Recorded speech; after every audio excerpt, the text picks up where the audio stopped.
বন্ধুরা, আজকের পর্বে আমরা আলোচনা করব ইলেকট্রিক্যাল হাউস ওয়্যারিং এবং মোটর ওয়্যারিং সম্বন্ধে 50টি প্রশ্ন এবং তাদের উত্তর।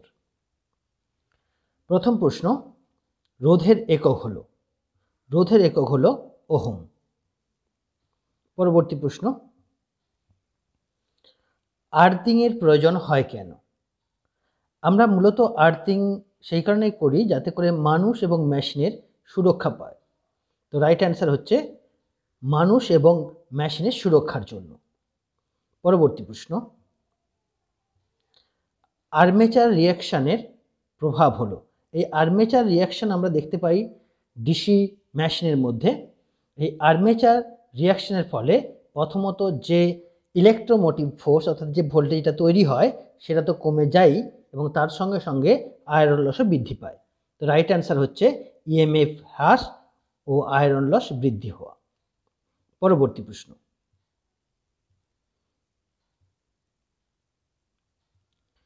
পিএমইএন সিস্টেমের পুরো কথাটি হলো।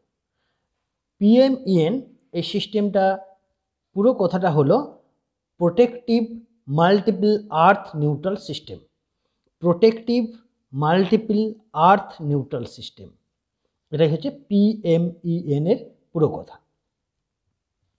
পরবর্তী প্রশ্নে আসছি, পাওয়ার ফ্যাক্টরের মান হয়। পাওয়ার ফ্যাক্টরের মান সর্বনিম্ন হয় 0 আর সর্বোচ্চ এটা হয় 1, যা কিছু মান এর মধ্যে কিন্তু থাকে। তো রাইট অ্যান্সার হবে 0 থেকে 1-এর মধ্যে। পরবর্তী প্রশ্ন, বিওটি কিসের একক? বিওটি কথার অর্থ হচ্ছে বোর্ড অফ ট্রেড ইউনিট, এটা এনার্জির একক। পরবর্তী প্রশ্ন, আরসিসিবি এর পুরো কথাটি হলো residual current circuit breaker. Right answer residual current circuit breaker. পরের প্রশ্ন, ডিজি সেট এর পুরো কথাটি হলো ডিজেল জেনারেটর সেট। ডিজি অর্থাৎ diesel generator set. Right answer diesel generator set. পরবর্তী প্রশ্নে আসছি, কোশ্চেন নাম্বার 9, ইম্পিডেন্স ট্রায়াঙ্গেল গঠিত হয়। ইম্পিডেন্স ট্রায়াঙ্গেল বলতে বোঝায় আমরা মূলত রিয়াক্ট্যান্স রেজিস্ট্যান্স দিয়ে যদি একটা সমকোণী ত্রিভুজ করার চেষ্টা করি তাহলে যে অতিভুজটা বাকি রয়ে যায় সেটাই হচ্ছে ইম্পিডেন্সের জায়গা নেয়। অর্থাৎ ইম্পিডেন্স, রোধ এবং রিয়াক্ট্যান্স এই তিনটেকে মিলিয়ে যদি আমরা একটা সমকোণী ত্রিভুজ তৈরি করি সেটাকেই আমরা ইম্পিডেন্স ট্রায়াঙ্গেল বলি। তো রাইট অ্যান্সার হচ্ছে ইম্পিডেন্স, রোধ এবং রিয়াক্ট্যান্স। পরবর্তী প্রশ্ন, আর্থ মেগার কি জন্য ব্যবহার করা হয়? আর্থ মেগার, এখানে আমরা যেটা ইম্পর্টেন্ট বলে ধরবো সেটা হচ্ছে আর্থ মেগার কথাটা লেখা আছে। আর্থের রোধ মাপার জন্য আমরা এটাকে ব্যবহার করি। এটা রাইট অ্যান্সার হচ্ছে আর্থের রোধ মাপার জন্য। পরবর্তী প্রশ্ন, জেনারেটর শক্তির রূপান্তর করে। জেনারেটরে কোন শক্তি রূপান্তরিত হয়, এটা হচ্ছে এখানের প্রশ্ন। অবভিয়াসলি জেনারেটরের মধ্যে আমরা যান্ত্রিক শক্তি দিই, পরিবর্তে আমরা বৈদ্যুতিক শক্তি পাই। তো রাইট অ্যান্সার হচ্ছে যান্ত্রিক থেকে বৈদ্যুতিক। পরবর্তী প্রশ্ন, মোটর শক্তির রূপান্তর ঘটায়। মোটরের মধ্যে আমরা ইলেকট্রিসিটি দিই অর্থাৎ বৈদ্যুতিক শক্তি দিই, পরিবর্তে আমরা সেখান থেকে যান্ত্রিক শক্তি পাই। তো রাইট অ্যান্সার হচ্ছে বৈদ্যুতিক থেকে যান্ত্রিক। পরবর্তী প্রশ্ন, নিউট্রাল আর্থিং এর সুবিধা কি? নিউট্রাল আর্থিং এর সুবিধে হচ্ছে এটা মাটির আর্কিং দূর করে। এই যে আর্থিং কথাটা আছে এটা হবে আর্কিং, আর্কিং দূর করে। আর কি, একটা বদ্ধ বর্তনীয় সৃষ্টি করে। তো রাইট অ্যান্সার হবে দুটোকে মিললে এ এবং বি দুটোই, তাই রাইট অ্যান্সার হচ্ছে সি, এ এবং বি উভয়। পরবর্তী প্রশ্ন, কোশ্চেন নাম্বার 40, আই রুল অনুযায়ী ফ্রিকোয়েন্সি শতকরা কত তারতম্য করা যায়? আই অর্থাৎ ইন্ডিয়ান ইলেকট্রিসিটি রুল অনুযায়ী আমরা ফ্রিকোয়েন্সির তারতম্য সাপ্লাই কোম্পানি করতে পারে 3% ম্যাক্সিমাম চেঞ্জ করতে পারে। অবশ্যই এটা পজিটিভ বা নেগেটিভ, অর্থাৎ বাড়তে পারে 3%, অথবা কমতে পারে 3%। পরবর্তী প্রশ্নে আসছি, ইনসুলেশন রেজিস্ট্যান্স কোন যন্ত্রের দ্বারা মাপা হয়? ইনসুলেশন রেজিস্ট্যান্স মাপা হয় মেগারের সাহায্যে। ইনসুলেশন রেজিস্ট্যান্স মাপা হয় মেগারের সাহায্যে। পরবর্তী প্রশ্ন, আমাদের দেশে গৃহস্থের বাড়ির বিদ্যুৎ সরবরাহ কত? অবশ্যই আমরা জানি বিদ্যুৎ সরবরাহ 230 ভোল্টে, প্রথমত সেটা এসি এবং সেটা 230 ভোল্ট। তো এটাই হচ্ছে রাইট অ্যান্সার। অবশ্যই এখানে যেহেতু গৃহস্থের বাড়িতে বলা হয়েছে, অর্থাৎ আমাদের থাকার বাড়িতে। পরবর্তী প্রশ্ন, 1 HP এর সমতুল্য হলো? 1 HP বা 1 HP মানে হচ্ছে 746 ওয়াট। তো রাইট অ্যান্সার 746 ওয়াট। পরবর্তী প্রশ্নে আসছি, মোটর ব্রাশ কিসের দ্বারা তৈরি হয়? মোটর ব্রাশ তৈরি হয় কার্বনের দ্বারা। কার্বনকে বাংলায় করলে হয় অঙ্গার। তো রাইট অ্যান্সার হচ্ছে অঙ্গার, ইংরেজিটা হচ্ছে কার্বন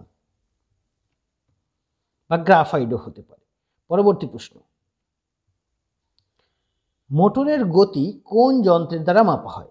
আমরা মোটরের গতি মাপার জন্য ব্যবহার করি টেকোমিটার। তো রাইট অ্যান্সার টেকোমিটার। পরবর্তী প্রশ্ন, বাল্বের ফিলামেন্ট কিসের তৈরি? বাল্বের ফিলামেন্ট তৈরি হয় টাংস্টেন ধাতু দিয়ে। তো রাইট অ্যান্সার টাংস্টেন তার। পরের প্রশ্ন, কম্পাঙ্কের একক। কম্পাঙ্ক ইংরেজিটা হচ্ছে ফ্রিকোয়েন্সি। এই ফ্রিকোয়েন্সির একক আমরা জানি হার্জ, আর এই হার্জ কথাটাকে একটু ভেঙে বললে হয় সাইকেল পার সেকেন্ড। এটা হচ্ছে ব্যাপার। তাতে সাইকেল পার সেকেন্ডও হবে, আবার হার্জও হবে। তো এখানে অপশন আছে cycle per second. Right answer cycle per second. পরবর্তী প্রশ্ন, নরম ঝালাই বা শোল্ডারে সীসা ও টিনের অনুপাত কত থাকে? তো এখানে আমরা যেটা দেখছি সেটা নরম শোল্ডারের কথা বলা হয়েছে। তো নরম শোল্ডারের সীসা থাকে 63% আর টিন থাকে 37%। এটা হচ্ছে নরম শোল্ডার। তো এখানে থাকা অপশন অনুযায়ী সীসার মান 63 নেই, তো কাছাকাছি যেটা রিড আছে সেটা 60:40। তো রাইট অ্যান্সার হবে 60:40। পরবর্তী প্রশ্ন,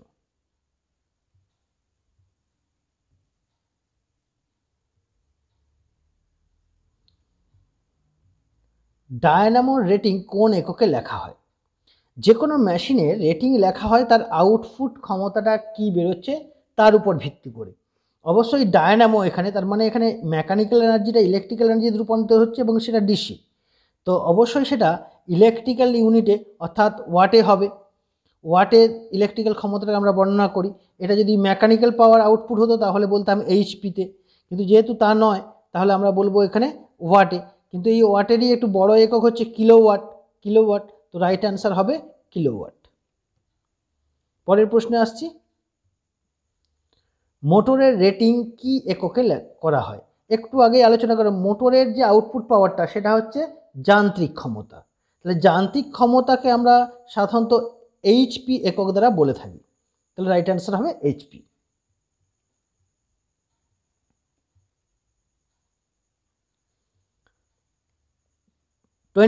কোশ্চিন নাম্বার, ডুয়েল স্টার্টার কত এইচপি পর্যন্ত 3 ফেজ এসি মোটরের ব্যবহার হয়? তো এখানে বলা হয়েছে ডুয়েল স্টার্টারের কথা, সেটা আমরা আপ টু 5 এইচপি অর্থাৎ 5 এইচপি পর্যন্ত মোটরগুলোকে 3 ফেজে চালানোর জন্য আমরা ডুয়েল স্টার্টার ব্যবহার করি। তো রাইট অ্যান্সার হবে 5 এইচপি। পরবর্তী প্রশ্ন, হাউস ওয়্যারিংয়ে আলো ও পাখা কিভাবে কানেকশন করা হয়? অবশ্যই এটা হবে প্যারালাল অ্যান্সার। তার কারণ কোনো একটা কেটে গেলে আরেকটার উপর কিন্তু এফেক্ট সেটা পড়ে না। আমরা জানি আলো কেটে গেলে পাখা অবশ্যই চলে। তো অবশ্যই এটা রাইট অ্যান্সার হবে প্যারালালে। পরবর্তী প্রশ্ন, ডায়নামো কোন নীতি অনুযায়ী চলে? তো ডায়নামোর মধ্যে অ্যাকচুয়ালি মেকানিক্যাল এনার্জি অর্থাৎ কোনো যন্ত্রের সাহায্যে বা প্রাইম মুভারের সাহায্যে ডায়নামোটাকে ঘোরানো হয়, আর তার ডায়নামোর ফিল্ডে দেওয়া হয় ডিসি সাপ্লাই। তো তার ফলে কি হয় না, এখানে একটা ইলেকট্রোম্যাগনেটিক ইন্ডাকশান ঘটে কার মধ্যে, আর্মেচারের মধ্যে, আর সেই ভোল্টেজটা কিন্তু আমরা পেয়ে থাকি। তো তড়িৎ চুম্বকীয় আবেশ ঘটে এখানে। তো সেই যে নীতির উপর ভিত্তি করে হয়ে থাকে সেটা ফ্যারাডের তড়িৎ চুম্বকীয় আবেশের সূত্র অনুযায়ী হয়ে থাকে। তো রাইট অ্যান্সার হচ্ছে ফ্যারাডের তড়িৎ চুম্বকীয় আবেশের সূত্র অনুযায়ী। পরবর্তী প্রশ্ন, পাখার রেগুলেটর কিভাবে সংযুক্ত করা হয়? পাখার রেগুলেটর সংযুক্ত করা হয় কিভাবে, আমরা ছবিটা একটু দেখি। এটা যদি একটা রেগুলেটর হয়, তাহলে এটা যদি রেগুলেটর হয় আর এটা যদি ফ্যান হয়, তাহলে লাইভ তারটাকে আমরা রেগুলেটরে দিই আর সেখান থেকে নিয়ে ফ্যানে, আর তারপরে ডাইরেক্টলি নিউট্রালটা কিন্তু আমরা ডাইরেক্টলি দিয়ে দিই এখানে। তাহলে অবভিয়াসলি রেগুলেটর এবং ফ্যান দুটোই সিরিজে কানেক্টেড হলো। তো রাইট অ্যান্সার হবে সিরিজে কানেকশন হয় পাখার সাথে সিরিজে। পরবর্তী প্রশ্ন, আর্মেচার ওয়াইন্ডিংয়ে কী তার ব্যবহার করা হয়? আর্মেচার ওয়াইন্ডিংয়ের জন্য ব্যবহার করা হয় সুপার এনামেল ইনসুলেটেড তার। অবশ্যই সেটা বেশিরভাগ ক্ষেত্রেই তামাই ব্যবহার করা হয়। তো এখানে অপশান অনুযায়ী সুপার এনামেল ইনসুলেটেড তামার তার। তবে কোনো কোনো ক্ষেত্রে আবার অ্যালুমিনিয়াম তারও ব্যবহৃত হয়। তো যেহেতু এখানে অ্যালুমিনিয়াম তারের কোনো অপশান নেই, সুপার এনামেল ইনসুলেটেড অ্যালুমিনিয়াম তার, তো রাইট অ্যান্সার অবশ্যই হবে সুপার এনামেল ইনসুলেটেড তামার তার। পরবর্তী প্রশ্নে আসছি,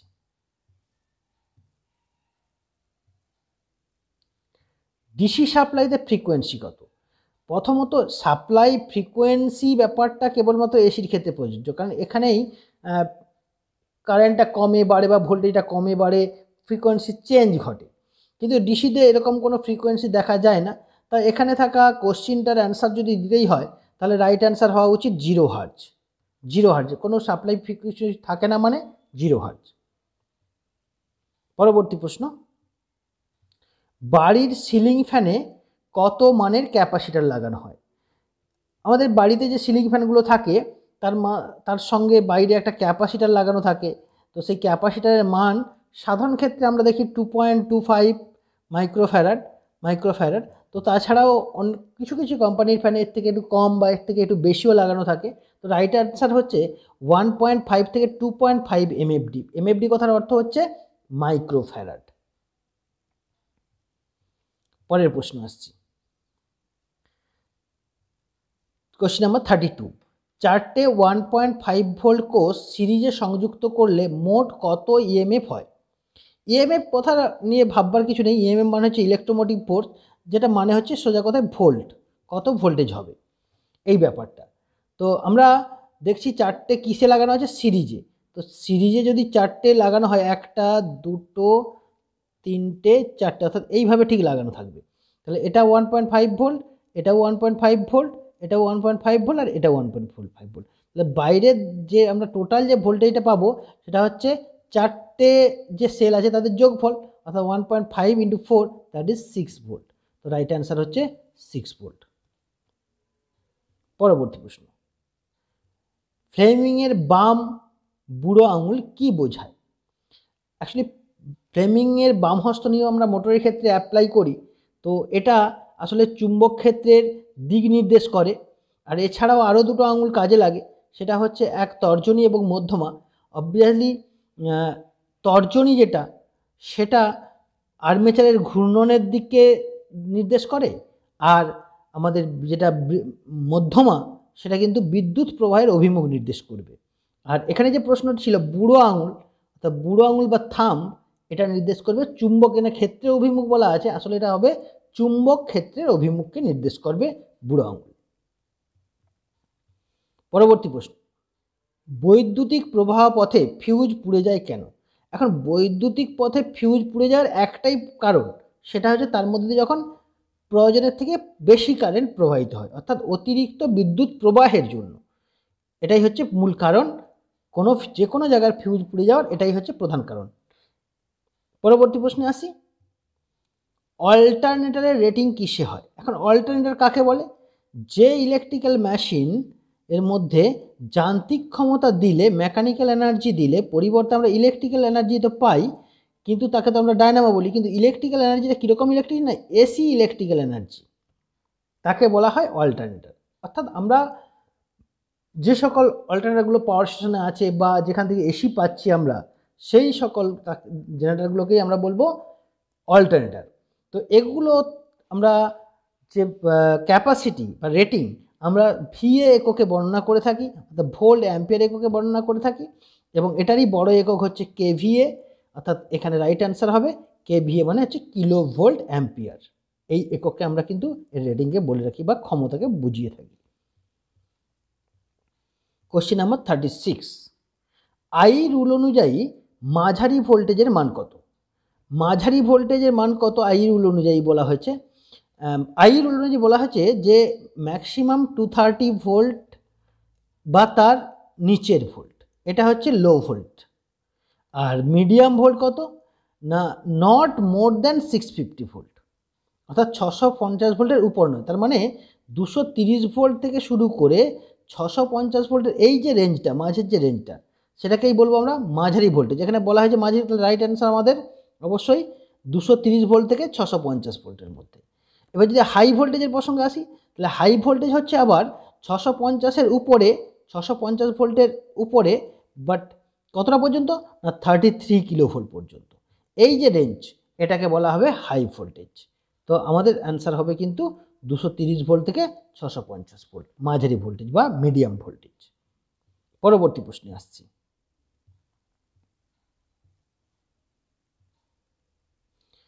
নিম্নের পদার্থগুলির মধ্যে কোনটি ঋণাত্মক তাপীয় গুণাঙ্ক বিশিষ্ট? এই ঋণাত্মক তাপীয় গুণাঙ্কটা ব্যাপারটা কি? সাধারণ পদার্থের ক্ষেত্রে যখন তাপমাত্রা বৃদ্ধি পায় তখন তো সেই সকল পদার্থের রোধও কিন্তু বৃদ্ধি পায়, আর তাদেরই ক্ষেত্রে আর তাপীয় গুণাঙ্কটা হচ্ছে ধনাত্মক, অর্থাৎ যাদের তাপমাত্রা বৃদ্ধিতে রোধ বৃদ্ধি পাবে সেটা হচ্ছে ধনাত্মক। তাহলে ঋণাত্মকটা ঠিক উল্টো, অর্থাৎ যে সকল পদার্থের তাপমাত্রা বৃদ্ধিতে রোধ হ্রাস পায় অর্থাৎ কমে যায়, তাদেরকে আমরা বলি ঋণাত্মক তাপীয় গুণাঙ্ক বিশিষ্ট পদার্থ। আর এর মধ্যে সবচেয়ে আগে যেগুলো আছে সেটা হচ্ছে সেমিকন্ডাক্টর মেটেরিয়াল। এই সেমিকন্ডাক্টর মেটেরিয়ালের মধ্যে যেটা পড়ে সেটা হচ্ছে কার্বন বা অঙ্গার। তো এখানে রাইট অ্যান্সার হচ্ছে অঙ্গার বা কার্বন। পরবর্তী প্রশ্ন, নিম্নের পদার্থগুলির মধ্যে কার সবচেয়ে বেশি চৌম্বক ভেদ্যতা আছে? এই চৌম্বক ভেদ্যতা মানে হচ্ছে সহজে চুম্বক বলরেখাগুলো কার মধ্যে যেতে পারে, আর যারই মধ্যে দিয়ে যায় তাকেই আকর্ষণ করবে সবচেয়ে বেশি। তো অবভিয়াসলি সবচেয়ে ভালো চৌম্বক ভেদ্যতা পদার্থ হচ্ছে এখানে থাকা পদার্থগুলির মধ্যে সেটা হচ্ছে ইস্পাত। পরবর্তী প্রশ্ন, রোলিং মিল এবং হেভি মেশিনে কোন মোটর ব্যবহৃত হয়? অবশ্যই রোলিং মিল এবং হেভি মেশিন। তো এই মেশিনগুলোর সবচেয়ে বৈশিষ্ট্য যেটা হবে সেটা হচ্ছে এদের লোড কিন্তু প্রতি মুহূর্তে চেঞ্জ করতে থাকে। তো সেই কারণেই তো এটার জন্য অ্যাপ্রোপ্রিয়েট মোটর হলো cumulative compound motor. Cumulative compound motor হচ্ছে অ্যাপ্রোপ্রিয়েট মোটর। পরবর্তী প্রশ্ন, কোন মোটরে বেশি স্টার্টিং টর্ক আছে? স্টার্টিং টর্ক বেশি থাকা সব মোটরটি হলো ডিসি সিরিজ মোটর। তাই যে সকল জায়গায় স্টার্টিং টর্ক খুব বেশি দরকার হয় অবশ্যই সেখানে প্রথমে রিকোয়ারমেন্ট থাকে ডিসি সিরিজ মোটরের। পরবর্তী প্রশ্ন, দুটি রোধকে প্যারালাল কানেকশন করলে তাদের সমতুল্য রোধের মান। দুটো রোধকে যদি প্যারালাল মানে ঠিক এইভাবে কানেকশন করা হয় তাহলে তাদের মোট তুল্য যে রোধ হয় অবশ্যই দুটোর থেকে কমে যাবে, তাই না? তো তাহলে রাইট অ্যান্সার হবে প্রতিটি রোধের চেয়ে কম, প্রতিটি রোধের থেকে কম হবে রাইট অ্যান্সার। পরবর্তী প্রশ্ন, প্রতিটি ইলেকট্রিক্যাল অগ্নি নির্বাপনের জন্য কি করা উচিত? তো অবশ্যই এখানে ইলেকট্রিক্যাল অগ্নি নির্বাপনের কথা বলা হয়েছে, তাহলে অবশ্যই প্রথমত বিদ্যুৎ সরবরাহকে বন্ধ করে দিতে হবে, এটাই রাইট অ্যান্সার।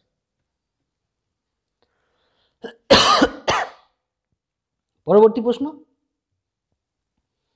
কোনো ব্যক্তি তড়িতের সংস্পর্শে এলে তাকে রক্ষা করার জন্য কি ব্যবহার করা হবে? প্রথমত এমন কোনো পদার্থ ব্যবহার করা যাবে না যার মধ্য দিয়ে কারেন্ট যেতে পারে, সেই সকল পদার্থই ব্যবহার করতে হবে যার মধ্যে কারেন্ট যাবে না, অর্থাৎ ইনসুলেটিং মেটেরিয়াল। এখানে যে সকল উদাহরণগুলো দেওয়া আছে তার মধ্যে ইনসুলেটিং মেটেরিয়াল একমাত্র শুকনো কাঠ। তো রাইট অ্যান্সার শুকনো কাঠ। পরবর্তী প্রশ্ন, নিয়ন টিউব ব্যবহার করা হয় কোন জায়গায়? তো নিয়ন টিউব মূলত কোনো লাইট দেওয়ার জন্য এটি টিউবটা ব্যবহার করা হয় না, এটা সাধারণত ডেকোরেশন লাইট এবং বিজ্ঞাপনের জন্য এগুলোকে ব্যবহার করা হয়, অ্যাডভার্টাইজমেন্টের জন্য। তো রাইট অ্যান্সার অবশ্যই হবে বিজ্ঞাপনের কাজে। পরবর্তী প্রশ্ন, ভালো পরিবাহী পদার্থ, এখানে যেটা অ্যান্সার করতে হবে সেটা সবচেয়ে ভালো পরিবাহী পদার্থ, অবশ্যই সেটা রূপা বা সিলভার। বাড়িতে সুইচ বোর্ড কত উচ্চতায় লাগানো হয়?